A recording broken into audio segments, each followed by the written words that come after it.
Lorsque l'aube du 29 août 1756 éclaira le continent européen, personne ne pouvait prévoir l'ampleur de la dévastation imminente qui allait marquer les années à venir.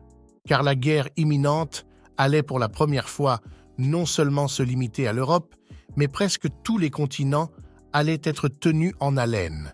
C'est pourquoi de nombreux historiens qualifient aujourd'hui cette guerre de Première Guerre mondiale véritable.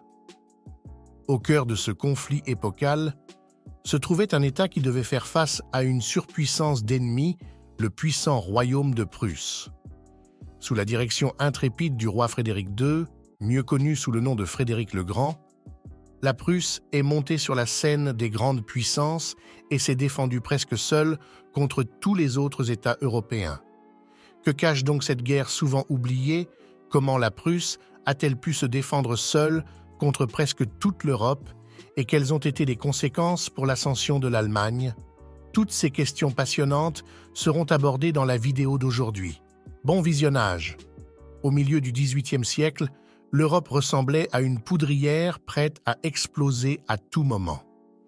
Non seulement les différentes puissances européennes avaient des revendications concurrentes sur des territoires en Europe, mais la course aux colonies en Amérique et en Inde avait également atteint son paroxysme.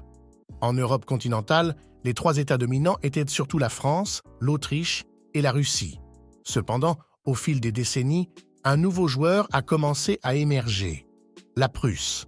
Sous Frédéric le Grand, elle a réalisé d'importantes réformes militaires, augmentant l'efficacité, la discipline et la préparation au combat de l'armée prussienne. Par ailleurs, grâce aux réformes administratives, aux investissements dans l'éducation et au développement des infrastructures, l'influence de la Prusse a également augmenté. Associé à la puissance militaire, l'État a continué de croître et a finalement pu annexer l'ancienne Silésie autrichienne. Et c'est précisément là que se trouve l'un des principaux déclencheurs de la guerre de 7 ans. L'Autriche craignait l'ascension d'un autre État allemand concurrent, et la France, ainsi que la Russie, ne toléraient aucune autre grande puissance en Europe continentale. C'est pourquoi les trois grandes puissances, jadis ennemies, se sont alliées pour éliminer l'ennemi commun et démembrer la Prusse. Et ainsi, la Prusse, relativement petite, se retrouva rapidement encerclée par des ennemis. Seule l'aide d'un État pouvait lui garantir une certaine sécurité, celle des Britanniques. Cependant, ils étaient éloignés et avaient peu d'influence en Europe continentale. Mais grâce à cette alliance, le conflit s'est finalement étendu à une guerre mondiale. En effet, les Britanniques étaient en compétition depuis longtemps avec les Français pour les colonies en Amérique du Nord et en Asie, et cette guerre devait déterminer qui deviendrait finalement une puissance mondiale. En l'an 1756, nous avions donc la situation suivante. La France, l'Autriche et la Russie avaient conclu une alliance pour agir ensemble contre la Prusse. La Prusse se retrouvait seule en Europe continentale, mais était soutenue par les Britanniques, bien que ce soutien fut initialement limité, car les troupes étaient dispersées en Amérique et en Inde. Plus tard, d'autres États comme la Suède, l'Espagne et le Portugal rejoindraient également le système d'alliance, mais ils jouèrent un rôle secondaire dans les combats. Sachant qu'une grande guerre était inévitable, la Prusse choisit la tactique que l'attaque est la meilleure défense et tenta de devancer la Triple Alliance par une attaque préventive contre l'Autriche. Ainsi, en août 1756, l'invasion de la Saxe débuta. L'objectif de cette démarche préventive était de gagner une position stratégique plus avantageuse avant que la coalition ennemie ne puisse se former. Frédéric le Grand se révéla également extrêmement ingénieux et flexible. Il adaptait sans cesse la tactique sur le champ de bataille et utilisait souvent des manœuvres rapides et des attaques surprises pour désorienter et vaincre l'ennemi. De cette manière, il réussit à infliger des défaites sensibles à la France, à l'Autriche et à la Russie au cours des premières années de la guerre. Il vainquit ainsi, lors de la bataille de Rosbach, une force franco-autrichienne supérieure grâce à une combinaison de manœuvres rapides et d'attaques de cavalerie bien coordonnées. Et lors de la bataille de Leuthen, Frédéric conduisit ses troupes à une victoire décisive sur l'armée autrichienne, malgré une infériorité numérique significative. Les autres monarques européens étaient donc furieux, ne s'attendant pas à ce que la petite Prusse les défie sans cesse. Ils coordonnèrent leurs forces encore mieux par la suite et essayèrent également d'épuiser la Prusse. Mais c'est ici que l'alliance avec la Grande-Bretagne montra son efficacité. Celle-ci envoya finalement non seulement des renforts militaires, mais aussi des ressources et des informations pour combattre plus efficacement l'ennemi commun.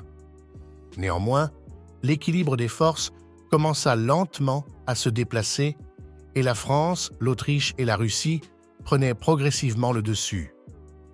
Aux troisième et aux quatrième années de guerre, la Prusse se trouva de plus en plus en position défensive, les trois grandes puissances utilisant désormais tous leurs atouts et attaquant également le cœur de la Prusse.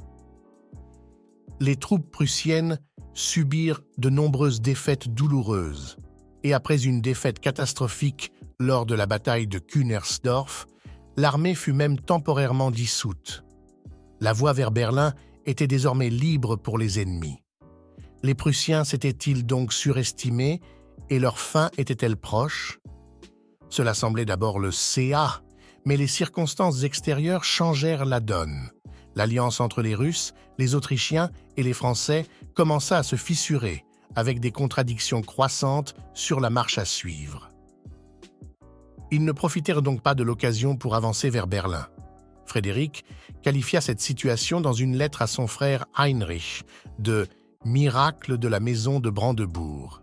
Cela sauva probablement l'existence de l'État prussien. Mais il y eut encore mieux pour la Prusse. En 1762, l'impératrice russe Élisabeth mourut et un nouveau monarque monta sur le trône, Pierre III, et c'est lui qui devait changer la donne. En effet, il admirait la culture militaire prussienne et particulièrement Frédéric le Grand et suivait avec un grand enthousiasme l'ascension de la Prusse. Il annonça donc immédiatement la rupture de l'alliance avec l'Autriche et signa à la place un traité de paix et d'alliance avec la Prusse.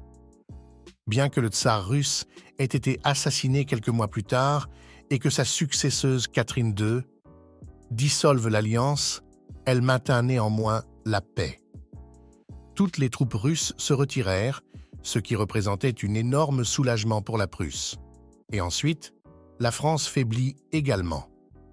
En Outre-mer, dans les colonies, une victoire claire des Britanniques se profilait déjà dès le début.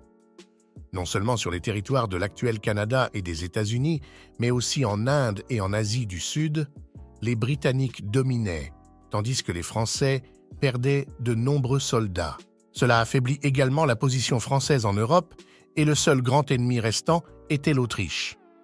Bien qu'il y ait encore eu quelques batailles, les grandes puissances étaient toutes tellement épuisées par 7 années de guerre qu'un cessez-le-feu imminent se profilait. La France et la Grande-Bretagne avaient déjà mis fin à leurs hostilités dans un traité de paix séparé, et sous l'arbitrage de la Saxe, la Prusse et l'Autriche signèrent finalement un cessez-le-feu. Mais quelles ont été les conséquences finales de la guerre pour l'Europe et le monde?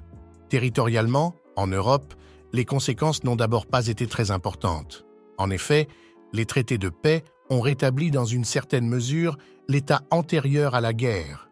Cependant, la Prusse et la Grande-Bretagne en sortirent clairement comme des vainqueurs. La Prusse put conserver la Silésie précédemment conquise et devint une grande puissance européenne respectée. Et la Grande-Bretagne émergea comme la puissance coloniale et mondiale dominante. Les perdants furent clairement la France et l'Espagne. En particulier, la France perdit une grande partie de ses colonies en Amérique et en Asie au profit des Britanniques. En Europe, il y eut le quintet des 5 grandes puissances qui devait perdurer jusqu'à la Première Guerre mondiale. Il se composait des 5 États, Grande-Bretagne, France, Autriche, Prusse et Russie. Mais la guerre de 7 ans a également eu d'autres conséquences considérables. D'une part, les finances de l'État britannique étaient si affectées après la guerre qu'ils durent considérablement augmenter les impôts notamment dans les colonies. Cela conduisit finalement à des émeutes en Amérique et quelques années plus tard éclata la guerre d'indépendance américaine dont les États-Unis sortirent comme un État indépendant. Et en France, les finances de l'État étaient si détériorées qu'une révolution suivit bientôt, la Révolution française avec Napoléon à sa tête. Et également, dans les territoires allemands, la guerre de 7 ans annonça l'avenir. Elle révéla la faiblesse du Saint-Empire romain germanique surétendu, ce qui contribua à la fragmentation continue et au déclin progressif de l'Empire. La Prusse en sortit comme l'État allemand le plus puissant et devait, un siècle plus tard, unifier l'Allemagne.